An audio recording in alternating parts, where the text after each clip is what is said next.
दर्शन कीता सतगुरु का जिसने भी, दर्शन कीता सतगुरु का जिसने भी, उसके दिल विचों आवाज आई, इता लगदे ने पूरन अवतार सयो, जगत आए ने सिरजने हार सयो, इता लगदे ने पूरन अवतार सयो, इता जगत आए ने सिरजने हार सयो। नंगली वाले ने कर्म कमा छड़िया, नंगली वाले ने कर्म कमा छड़िया, अपनी रूह नो गल गल ला छड़िया, नंगली वाले ने कर्म कमा छड़िया, अपनी रूह नो गल गल ला छड़िया, मैं वारी जावा अपने सतगुरा तो, तेरा जगदा बने ला छड़िया, मैं वाली जावा अपने नगली वाले तो, तेरा जगदा बने ला छड़िया, तेरा जगदा बने ला छड़िया। बोल श्री नंदी निवासी भगवान की जय, श्री परमहंस दयाल जी महाराज की जय, श्री स्वामी जी महाराज की जय, बोलिए सच्चिदानंद भगवान की जय।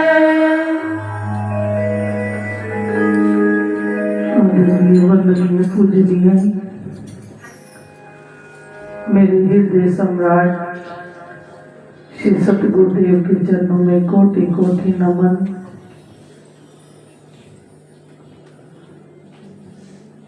श्री सतगुरुदेव के सुंदर दर्शन दीदार करने आई हुई मेरे सतगुरु की प्यारी प्यारी आत्माएं, आज ये शुभ घड़ी, ये सुंदर बेला, जिस घड़ी के अंदर मेरे सतगुरु प्रगटे, वो घड़ी कितनी सुहानी होती है। इस संसार के अंदर कोई भी रूह जन्म लेती है तो हम उसे बड़ी खुशियों की घड़ियां मानते हैं कि आज तो बड़ी खुशी की घड़ी है, हमारे घर बालक ने जन्म लिया, हमारे घर फला जीव ने जन्म लिया। तो जब उस संसार को चलाने वाले का अवतार होता है, उसका जन्म होता है, तो ये समझ लीजिए कि वो घड़ी कितनी मंगलमय होती है कि जिस घड़ी के अंदर मेरे शहंशाह प्रगटे हैं।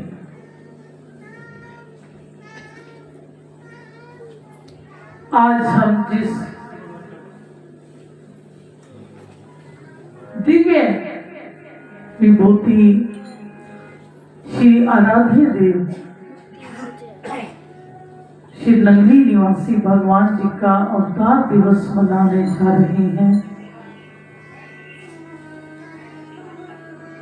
उस प्रभु ने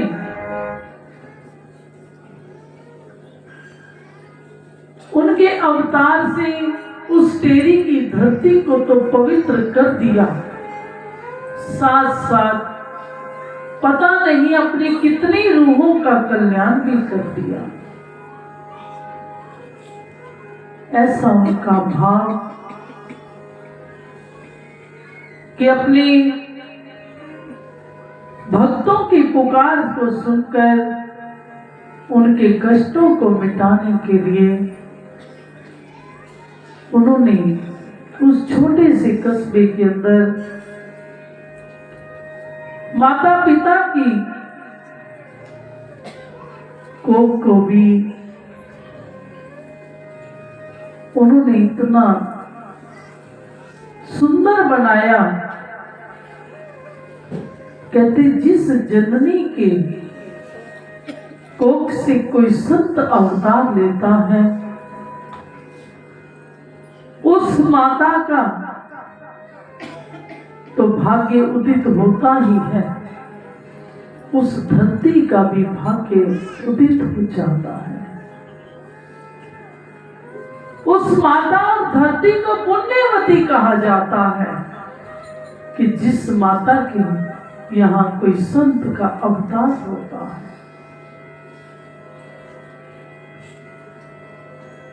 श्री नगरी निवासी भगवान जी ने माघ शुदी शुभ संवत 1 फरवरी 1884 दिन शुक्रवार उस अमृत बेला के अंदर अवतार लिया जो जन्मा जन्मों से रूहें भटक रही थी, उस परमात्मा की खोज कर रही थी। उन रूहों को दर्शन देकर उनकी प्यास को बुझाया।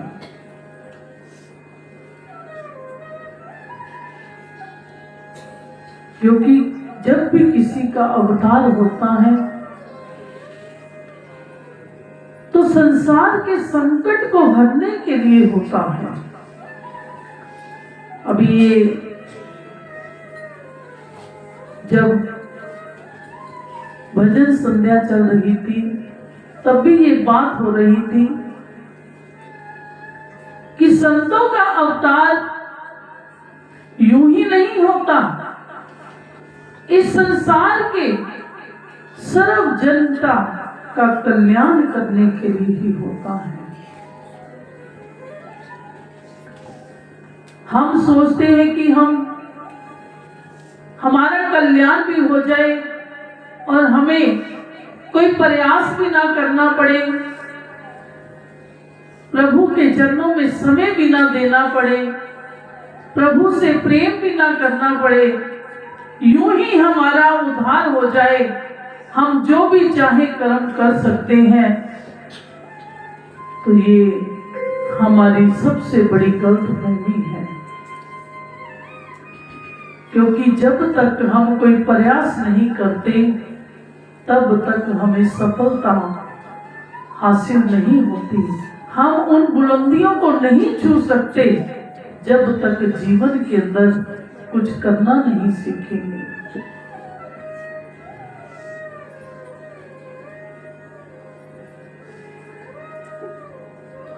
इस धरती पर मेरे सतगुरुदेव ने संत रूप में अवतार लेकर इस कलयुग के जीवों का उद्धार करने का जिम्मा लिया। आज वो निराकार शक्ति भी हर जगह व्याप्त है, हर कण कण में विद्यमान है। क्योंकि इस संसार को कोई और नहीं चला रहा, उन पीरों फकीरों की शक्तियां ही चला रही हैं। आज भी हम श्रद्धा से उनके चरणों में सजदा करते हैं, कोई भाव रखते हैं तो भाव पूर्ण होता है। मेरे गुरुदेव बड़ी कृपा करके हमारे कर्म बंधनों को काटते हैं। अगर हम उनके चरणों से प्रीत करते रहें तो एक एक करके हमारे कर्म बंधन कट सकते हैं, क्योंकि वो हस्तियां अपने प्रेमियों के कर्म बंधन काटने ही तो आई है। हमारे प्रेम में ही कहीं ना कहीं कमी रह जाती है।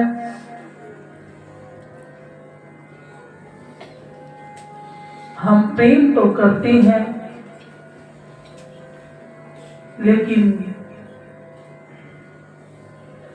हमारा प्रेम वैसा परिपक्व नहीं है जैसा उन महापुरुषों के, उन संतों का प्रेम था, उन भक्तों का प्रेम था जिन्होंने गुरुदेव के चरणों में अपने जीवन को बिताया, अपने हर श्वास को उनके चरणों में समर्पित किया। ऐसा उनका प्रेम आज ग्रंथों में भी गाया जाता है।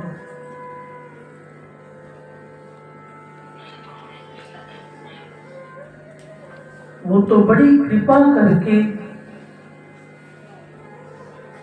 हमारे हर कष्ट का निवारण करते हैं। इतने लंबे समय तक उन्होंने तप किया, उसका भी तो कोई कारण है। अभी भजन में भी मैंने आपको बताया था कि हमारे लिए 13 मिनट बैठना भी बड़ा मुश्किल हो जाता है। उन्होंने तो 13 साल तप किया।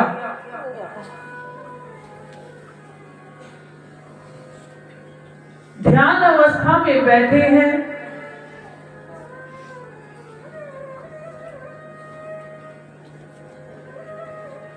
कई कई दिन, कई कई महीने, कई कई साल बीत गए। ना उन्हें अपने शरीर की सुध, ना उन्हें कोई खाने पीने की सुध। नगलापति के कई प्रेमी अपना प्रेम पूर्ण करने के लिए गुरुदेव की गुफा के बाहर कुछ ना कुछ अंजल रख जाते, लेकिन गुरुदेव ने कभी भी उस अंजल को ग्रहण तक नहीं किया। वो इतने तन में रहते, अपनी समाधि स्थित हो जाते। यहां तक कि उस जो नाम जप करते, हरिहर हरिहर हरिहर नाम जपते जपते जड़ क्या चेतन क्या, उन दीवारों में, ईंटों में, पेड़ पौधों में गुरुदेव के हरिहर नाम की ध्वनि गूंजती थी। और ऐसा एहसास उस नगलापति वासियों ने भी किया।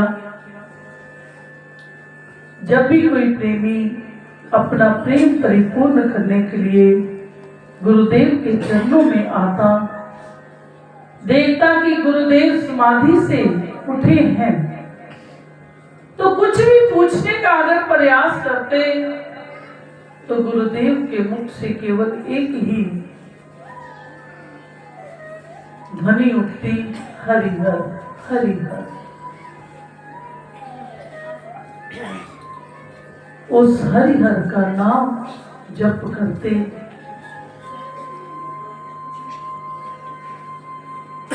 जब उनकी ऐसी महिमा फैलती देखी।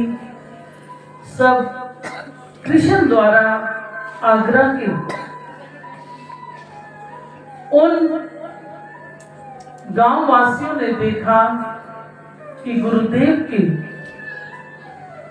उस गुफा से कोई ऐसा अवतारी महापुरुष ही लगता है, कोई ऐसा योग निष्ठ महापुरुष, कोई तपस्वी है, कोई पहुंचे हुए फकीर लगते हैं, जिनकी धुन, जिनके नाम की गूंज, जिनके नाम की ध्वनि इन दीवारों से भी आती है।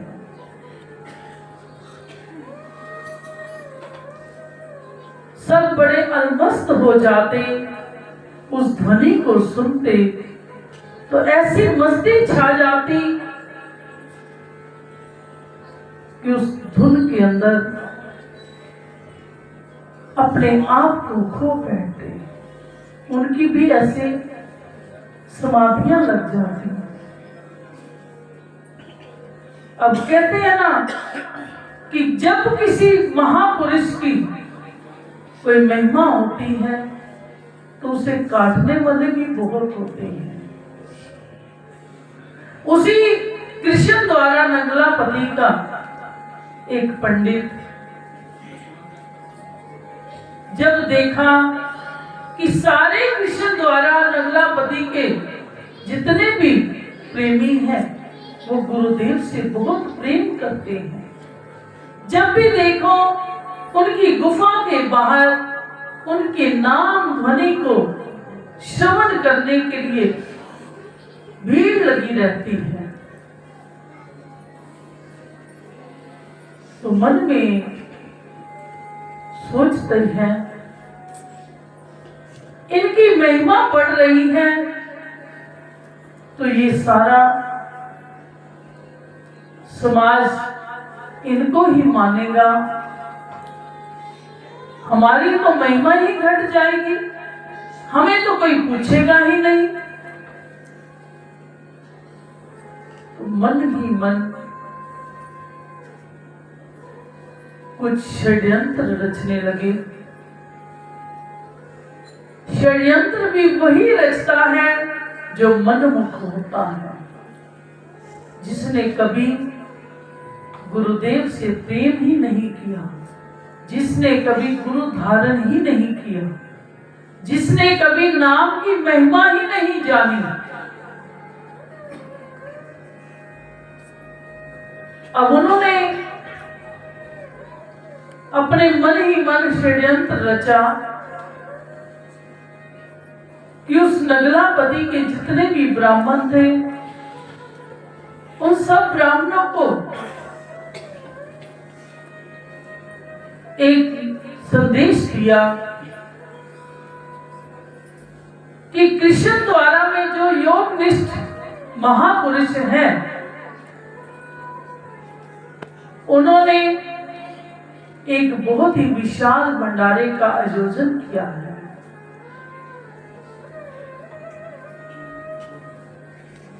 और उनको दिन बता दिया कि इस दिन आपने वहां तक पहुंचना है और भंडारा करना है। अब अपनी तरफ से ही उसने ये षड्यंत्र क्यों रचा कि इनकी महिमा घटाई जाए, इनकी महिमा बढ़नी नहीं चाहिए।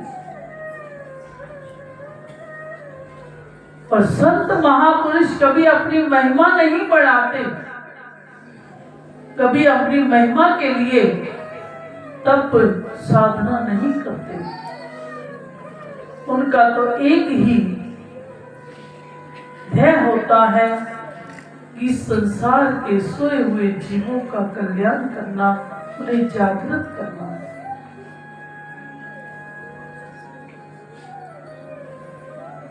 अब उस पंडित जी के कहने से सब पंडित मिलकर वहां पर पहुंच गए। अब जब कृष्ण द्वारा में पहुंचे तो श्री नगरी निवासी भगवान जी को पता चला क्योंकि उनसे क्या छिपा है, वो तो घट घट की जानने वाले हैं, उनसे तो कुछ छिपा नहीं है।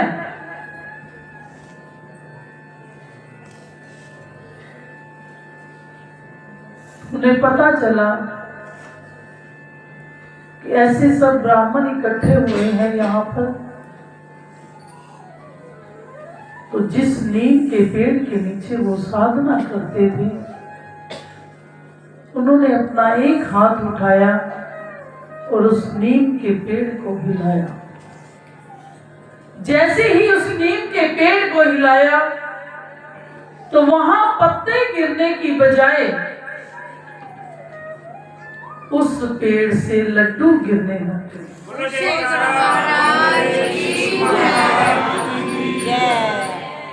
और लड्डू भी क्या चमत्कारी थे, ऐसे अद्भुत लड्डू, कहते हैं 1-1 किलो का लड्डू था कि जो वहां उस पेड़ से गिरे। अब जितने भी वहां पर ब्राह्मण आए थे, सब ब्राह्मणों ने भर पेट वो लड्डू खाए और अपने साथ भी बांध लिए कि उन्हें इतने स्वादिष्ट लड्डू लगे। तो मन में उस ब्राह्मण के विचार आया कि लड्डू से तो इनकी झोलियां भर गई हैं, लेकिन इन्हें दक्षिणा मिलेगी तभी तो इन्हें संत कहेंगे, तभी तो वो यहां से खुश होकर जाएंगे। अब महापुरुषों की लीला देखिए, श्री सतगुरुदेव भगवान जी की लीला, क्योंकि कहते हैं संता दे कारज तो रिद्धियां सिद्धियां भी आज्ञा में खड़ी रहती हैं हाथ जोड़कर। तो महापुरुषों के एक आदेश पर उन ब्राह्मणों की झोलियों में दक्षिणा डाल दी। अब इतने खुश हो गए कि श्री गुरु महाराज जी की जय जयकार करते हुए अपने घरों को चल पड़े। इतने प्रसन्न हुए कि कहा उनकी महिमा घटाने के लिए वहां पर बुलाया गया था और कहा श्री सतगुरुदेव की जय जयकार हो रही है।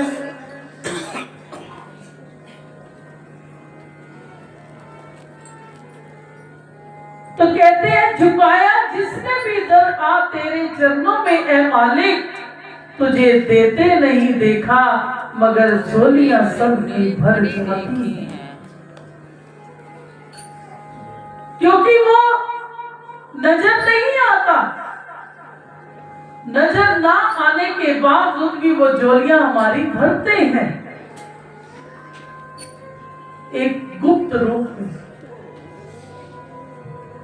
वो हमें दिखाई नहीं देती, उसको देखने के लिए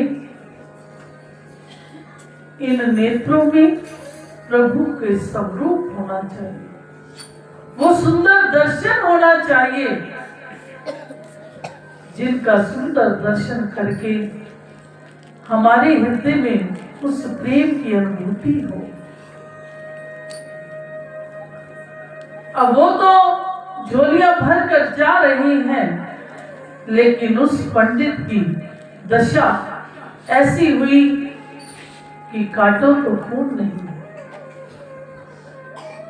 अब उसे तो चिंता हो गई कि अब मेरा क्या होगा। वहां से भागने लगा तो फिर मन में विचार आया कि भागने से कहीं ये ना हो कि मेरा ही जीवन तबाह हो जाए।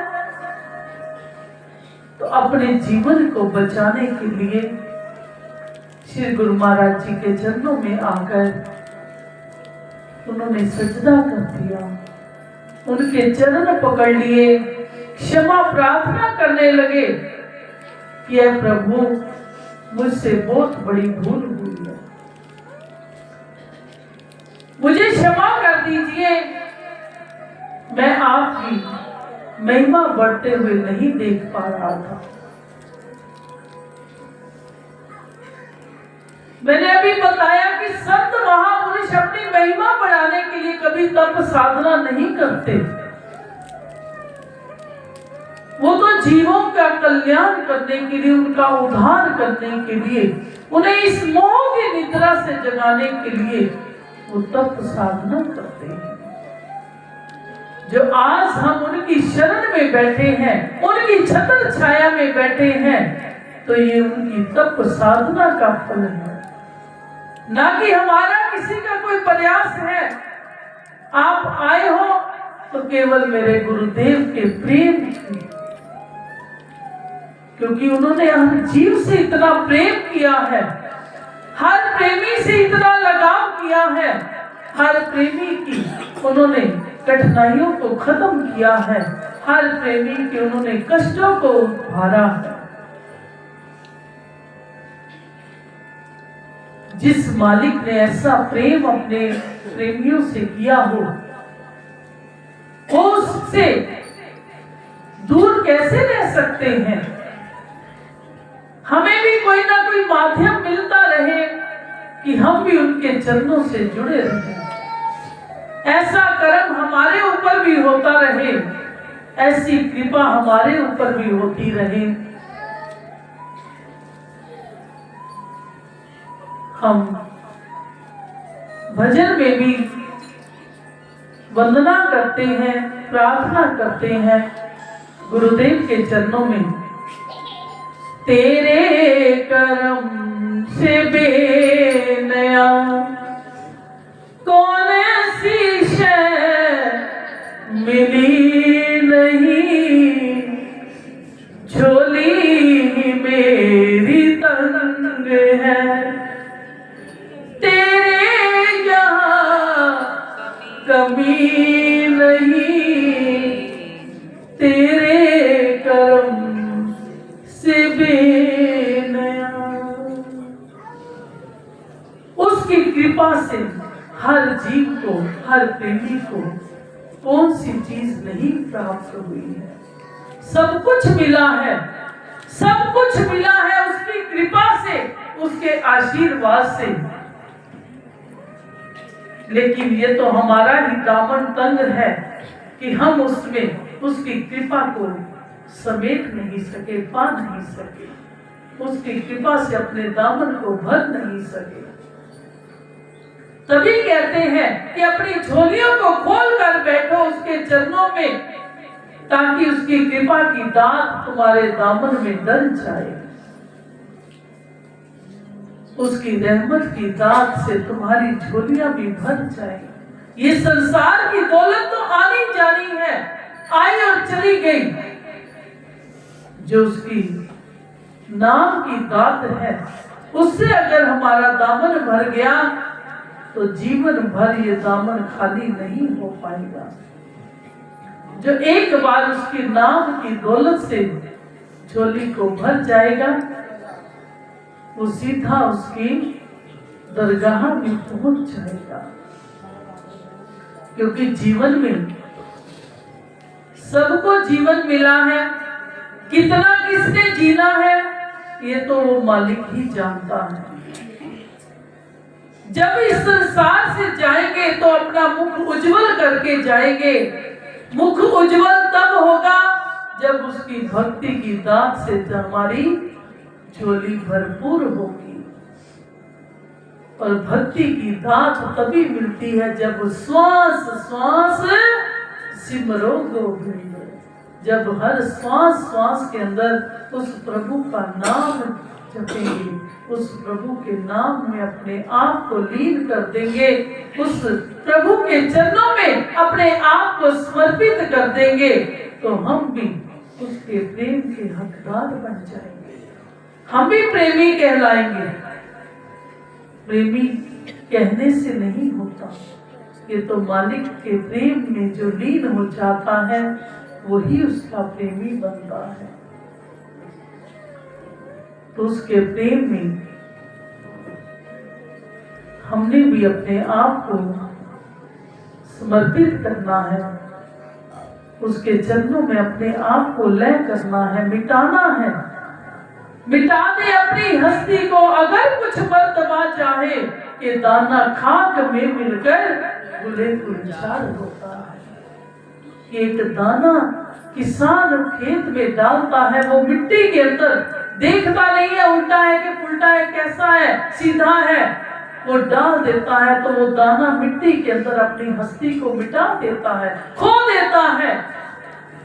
उस हस्ती को मिटाने से एक दिन वो उस वृक्ष का रूप बन जाता है जिसके ऊपर फिर मीठे फल लगते हैं।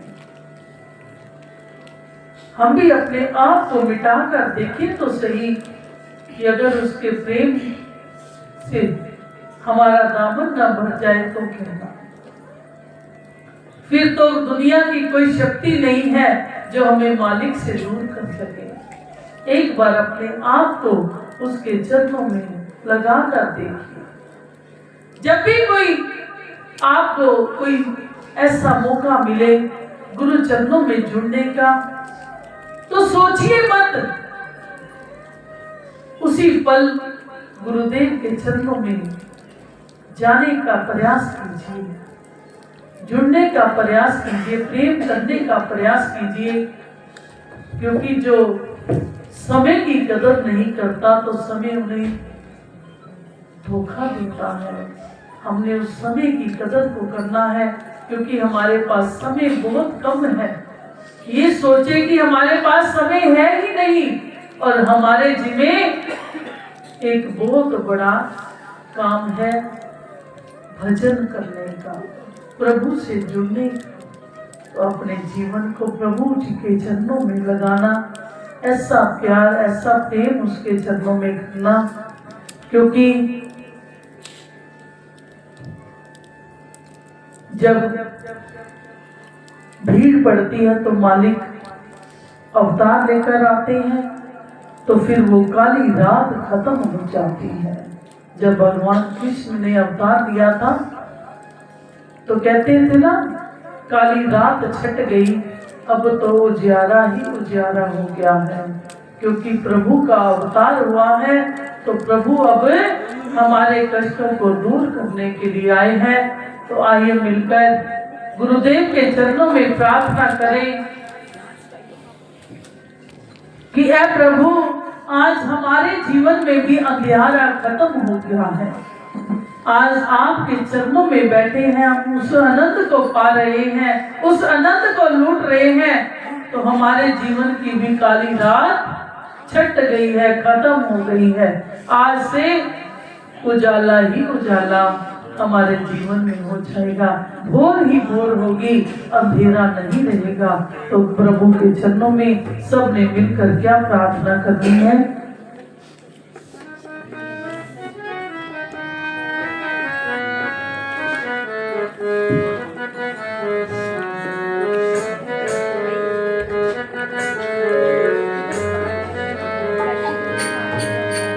छट गई काली रात अंधेरी, छट गई काली रात अंधेरी, छट गई काली रात अंधेरी, छट गई काली रात अंधेरी, आज होया उजाला। तो क्या करना चाहिए? ढोल बजा के, ढोल बजा के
देखिए क्या आगे आगे वाले संगत को ही गुरुदेव से प्रेम है, क्या पीछे वालों को प्रेम नहीं है? अगर पीछे वालों को भी प्रेम है तो गुरुदेव के चरणों में अपनी हाजिरी लगाइए, फिर मुझे भी पता चलेगा कि किस किस का प्रेम है, क्योंकि गुरुदेव की नजर से हमें नहीं बच सकते। वो भी हमें देख रहे हैं कि कौन सा प्रेमी मेरे साथ प्रेम करता है। मैं तो ये नहीं कहती आप नाचो कुछ करो, लेकिन आप मस्ती में झूम तो सकते हो। जिसको नाचना आता है वो नाचे, जिसको नहीं आता वो उसके प्रेम में मस्त हो जाए। खुशी विच नचदी संगत सारी, खुशी विच नचदी संगत सारी, खुशी विच नचदी संगत सारी, एक दूजे नो देन बधाइयां, एक दूजे नो देन बधाइयां, एक दूजे नो देन बधाइयां, एक दूजे नो देन बधाइयां, बजिया शोर निराला, जाके नचो आया नगरी वाला,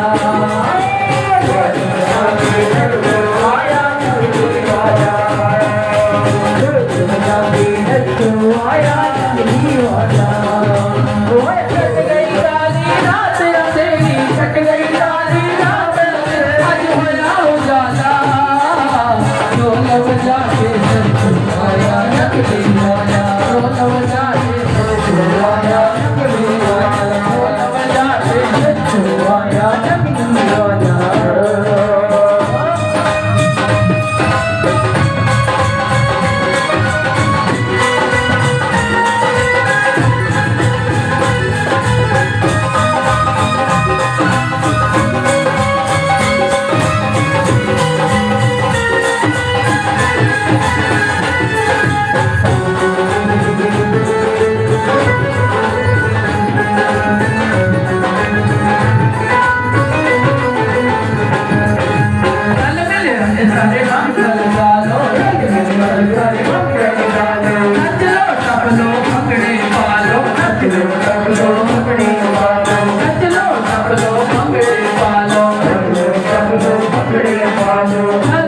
आप खाटी डोरों से आओ, खाटी डोरों